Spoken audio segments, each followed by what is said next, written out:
The heat was on in Parliament today, from hard exchanges to a walkout and calls for greater transparency. Dewan Rakyat's special sitting to debate findings of the RCI report into Tabung Haji was anything but subdued. The next test is whether the RCI's findings can indeed translate into action. MPs today questioned the abrupt termination of Tabung Haji's chairman and chief executive in 2021, saying the move affected the institution's reform process. There were also calls for greater transparency over why the RCI report completed almost 4 years ago was only made public recently.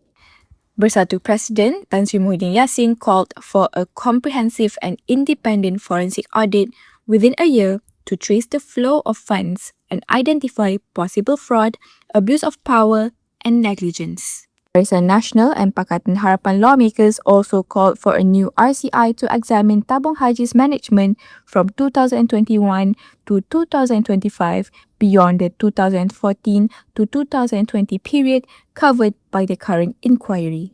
But perhaps the biggest concern was the scale of the losses.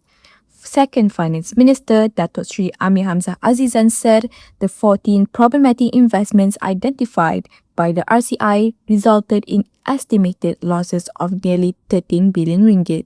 7 of the investments suffered total losses, with 10.2 billion ringgit absorbed by the government through the 2018 restructuring, while another 2.6 billion ringgit in impairments and net losses was borne by Tabung Haji between 2018 and 2025. Questions were also raised over the 27.5 billion ringgit sukuk issued by Urus Harta Jemaah following the transfer of almost 20 billion ringgit in Tabung Haji assets to the company in 2018. The government, however, assured the nearly 10 million depositors that their savings remain protected.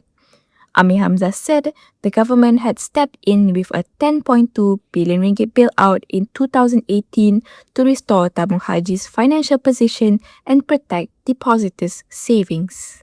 The government is also considering a multi-agency task force to coordinate investigations into alleged wrongdoing at Tabung Haji.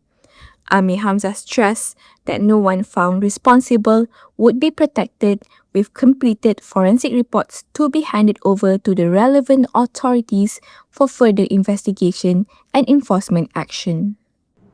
As the one-day special sitting comes to a close, the focus now shifts from the revelations in the RCI report to what happens next.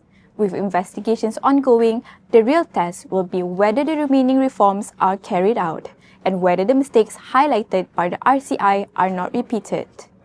All and more at www.nst.com.my.